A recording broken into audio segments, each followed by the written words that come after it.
Jackets win 6-4 over the New York Islanders. That was a good response game. There was a couple responses within the response because we kept giving the Islanders chances.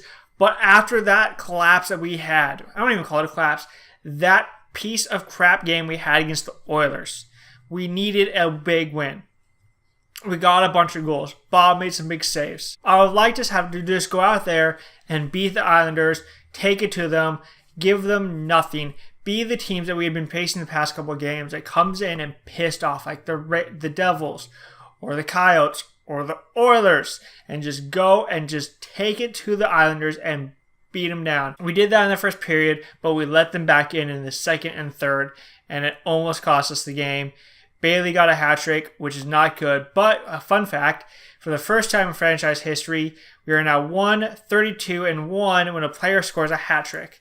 When a player during the scores a hat trick, that means you're getting lit up a lot. So it's very good if we finally get a win when somebody scores a hat trick. But I don't want players to score hat tricks against our team. That's not good. We don't need that to happen. We needed to play better than that. Starting off, Islanders come out, they have a bunch of speed, they're taking it to us, they know we just had a bad game against the Oilers, so they're just getting in our zone, throwing everything in the net. Bob is making big saves, coming up when he needs to. About 4 minutes into the game, Panarin is in the offensive zone, he circles the entire zone, he has the puck, just going through a bunch of players, goes down, starts to go on the far wall to do a second circle, looks into the slot, sees Zach Werenski pinching down, goes, here you go buddy, gets him at the puck, and Zach puts in the back of the net. 1-0 Jackets, off to a quick lead.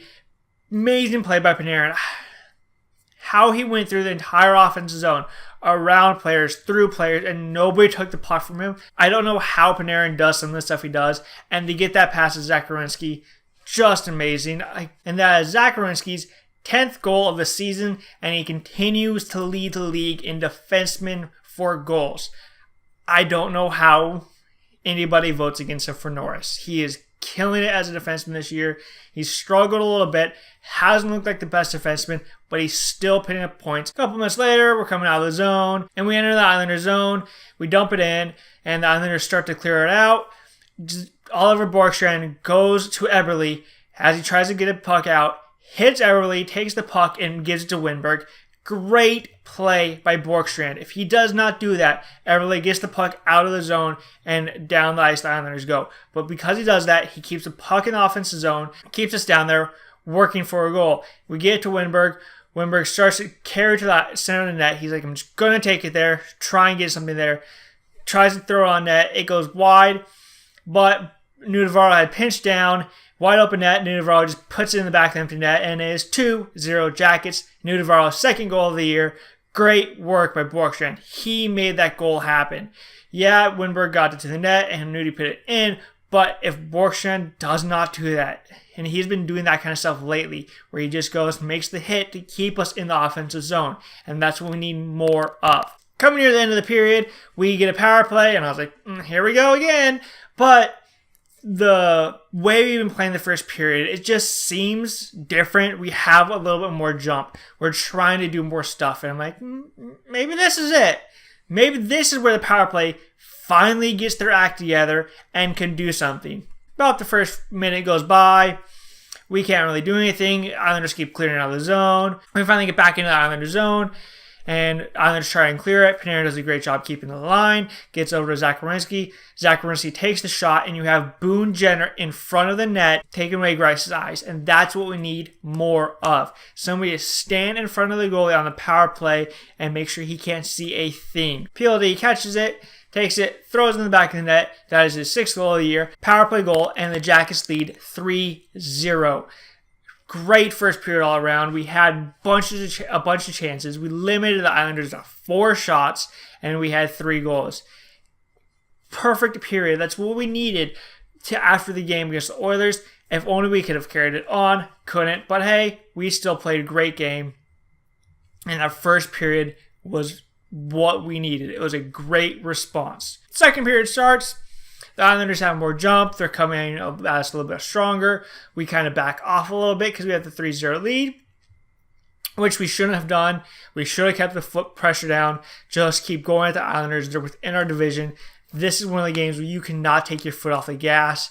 but we did a little bit, and we let him back in. About 5 minutes in the second period, the Jackets enter the Islanders zone, get a shot away, can't really do anything. Calvert goes recover it.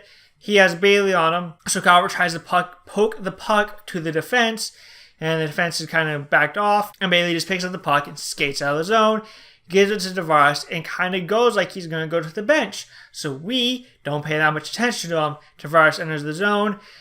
Tavares looks back, goes, there's Bailey, gets Bailey the puck. Bailey gets the puck, does a little toe drag around Zach Werenski, fires it, and it beats Bob for Bailey's first of the night. We should have had better coverage on that, but it is their top line. But Calvert has to be stronger on that puck, be a little bit stronger back check. Zach can't get walked by them.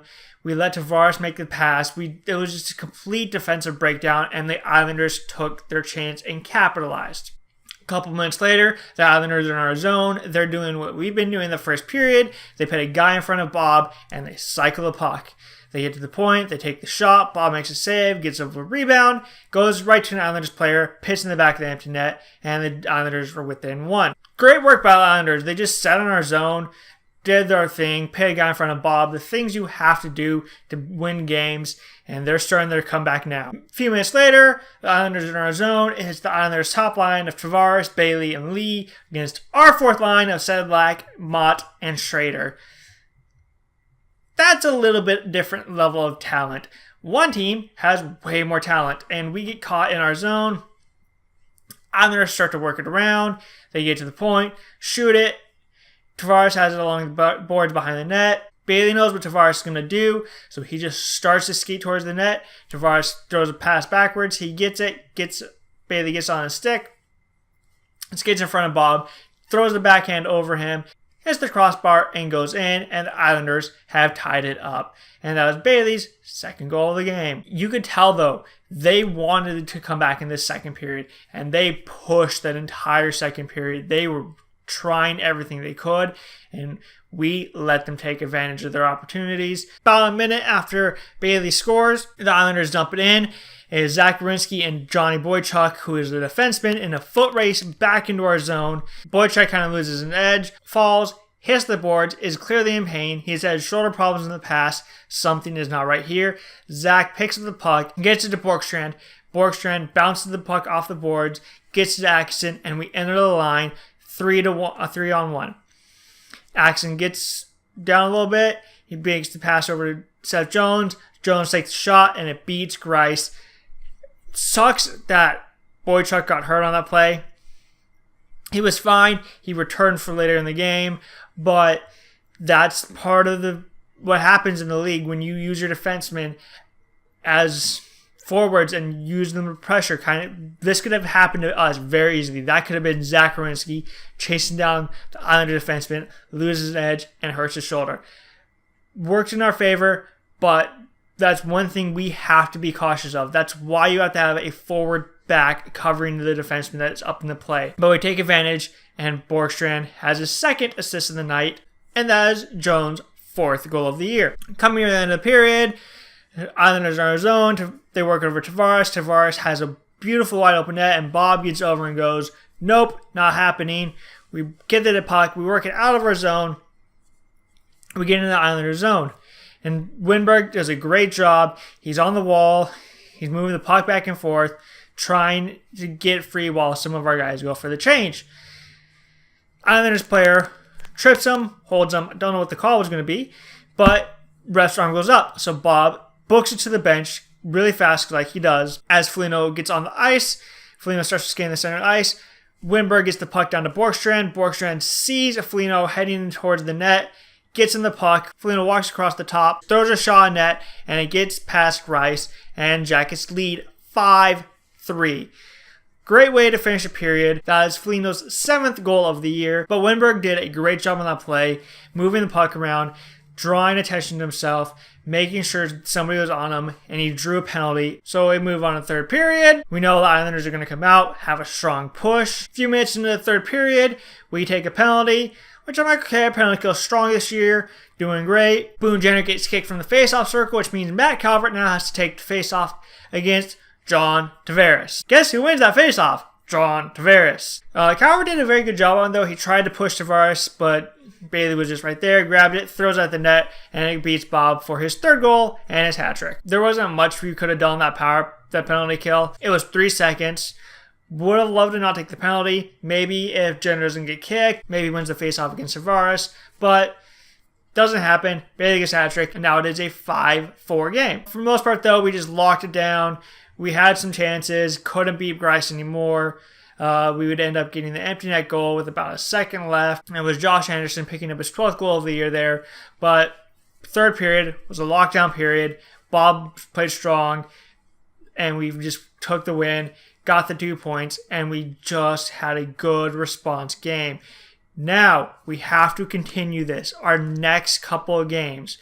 Next game, Carolina. Game after that, Boston. After that is a back-to-back with Toronto and Pittsburgh. So we're going to have to do some real digging here. And the next Saturday is the Philadelphia Flyers. There's a bunch of Metro League Division teams. All these teams are East Coast teams. We need victories. At least get points against the Atlantic team. We need the points now. The Capitals won as well, so they're still tied with us. We got to get some separation here, and we got to do it now. Next game is against the Carolina Hurricanes. It is our final time playing them this year, thankfully. Play them a bunch. It's always those close games. It can go either way. We should start. The next couple of games should be Corpy, Bob, Corpy, Bob. Played Corpy against Carolina earlier this year. He did great there. So hopefully he can do the same again. And then we gave Corpy all of the Toronto games last year. He knows that he can get a W against the Toronto Maple Leafs, which we have to do. He needs to play strong there if we play him there. We can't ride Bob back-to-back there. That has to be a split series right there. So until next time, we'll play the Carolina Hurricanes. Click like and subscribe, all that fun stuff, and I'll see you later.